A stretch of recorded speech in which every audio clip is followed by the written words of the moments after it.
عمران خان اس بار دھرنا دیے بغیر گھر کیوں چلے گئے؟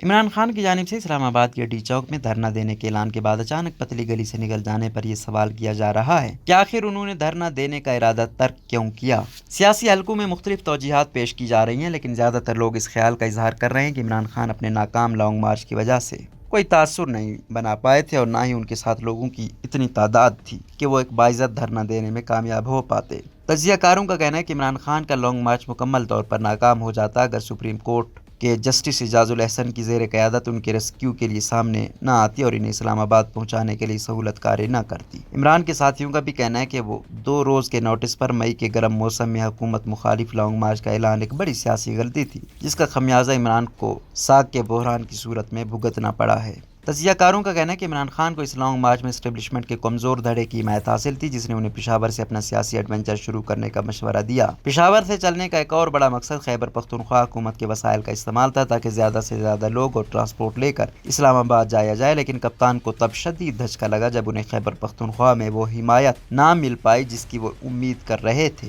تجزیہ کار کہتے ہیں کہ عمران کا بیرونی سازش اور امپورٹڈ حکومت کا بیانیہ اب ٹھوس ہو چکا ہے اور لوگوں کو باہر نکالنے کے لیے کوئی نیا چورن لانا پڑے گا۔ ویسے بھی اب جون اور جولائی کی سخت گرمی میں کسی سیاسی تحریک کی کامیابی کا کوئی امکان نظر نہیں آتا، لہٰذا عمران کی جانب سے 6 روز بعد دوبارہ لانگ مارچ کرنے کی دھمکی ایک گیدڑ بھبکی کے سوا کچھ نہیں۔ وفاقی وزیر اطلاعات مریم اورنگزیب نے عمران خان کے اعلان پر تبصرہ کرتے ہوئے کہا ہے کہ تحریک انصاف کے سربراہ بنی گالہ جا کر سو گئے ہیں اور اب کبھی باہر نہیں نکلیں گے۔ جیو نیوز سے بات کرتے ہوئے مریم اورنگزیب نے کہا کہ پاکستان کے عوام نے تخریب کاری کی سیاست کو مسترد کر دیا ہے۔ ان کے بقول عمران خان پاکستان کی ترقی اور عوام کے روزگار کے خلاف ہیں اور وہ آج خالیات اسلام آباد سے گھر واپس گئے ہیں۔ سینئر تجزیہ کار انصار عباسی نے عمران کے حقیقی آزادی مارچ کے اچانک ختم ہونے پر سوال کیا کہ کیا ہوا؟ اتنے تماشے اور جانی اور مالی نقصان کے بعد فوری طور پر عمران خان گھر کیوں چلے گئے؟ انصار عباسی نے ایک اور ٹویٹ میں کہا کہ عمران خان اور تحریک انصاف کی قیادت یہ ضرور سوچے کہ کیا اسلام آباد میں آگ لگا کر پاکستان کو دنیا بھر میں تماشا منا کر پیش کرنا ہی مقصد تھا؟ یاد رہے کہ عمران خان نے اپنی قیادت میں خیبر پختونخوا سے اسلام آباد کی جانب مارچ شروع کرنے سے قبل اپنے کارکنوں کو ہدایت کی تھی کہ وہ اسلام آباد میں سری نگر ہائی وے کی بجائے ڈی چوک کے مقام پر جمع ہوں۔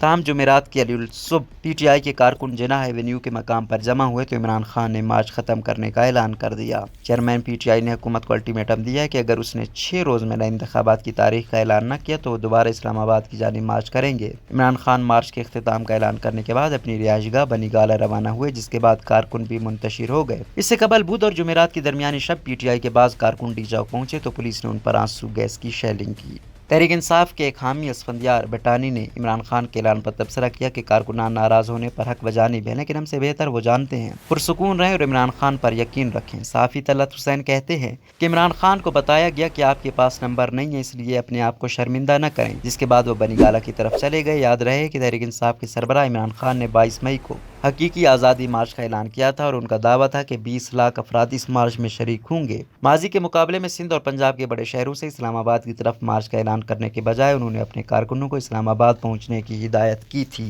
صحافی عمر چیمہ عمران خان کے اعلان پر تبصرہ کرتے ہوئے کہتے ہیں بٹھا کر یار کو اسلام آباد میں رات بھر، جو لوگ کچھ نہیں کرتے کمال کرتے ہیں۔ پاکستانی فنکار اور برابری پارٹی کے سربراہ جواد احمد کہتے ہیں اب تک نہ کوئی اسمبلی تحلیل ہوئی، نہ ہی نئے انتخابات کا اعلان ہوا اور عمران بنی گالہ میں اپنے 300 کینال کے گھر میں واپس چلے گئے ہیں۔ جواد احمد کے مطابق عمران خان کے حامی حیران ہیں کہ وہ ان کے غلام ہیں یا نہیں۔ صحافی اویس یوسف زئی کہتے ہیں مارچ والے بہت تیز نکلے، دارالحکومت میں درختوں، میٹرو اسٹیشن کو آگ لگانے، نجی املاک اور اے ٹی ایمز کو نقصان پہنچانے کے بعد سپریم کورٹ کے کھلنے کے وقت سے پہلے ہی ڈی چوک سے اپنی عزت بچا کر نکل گئے۔ تاہم سوشل میڈیا پر سپریم کورٹ کے جسٹس اعجاز الاحسن کو شدید تنقید کا نشانہ بنایا جا رہا ہے اور انہیں تحریک انصاف کے ججز ونگ کا سربراہ قرار دیا جا رہا ہے۔ ناقدین کا کہنا ہے کہ جسٹس اعجاز الاحسن نے یہ بھولتے ہوئے کہ وہ ایک جج کی کرسی پر بیٹھے آئین شکن عمران خان کے پرتشدد لانگ مارچ کا راستہ ہموار کیا اور حکومت کے ہاتھ باندھ دیے، جس کا نتیجہ اسلام آباد میں جگہ جگہ توڑ پھوڑ اور آتش زدگی کی صورت میں سامنے آیا۔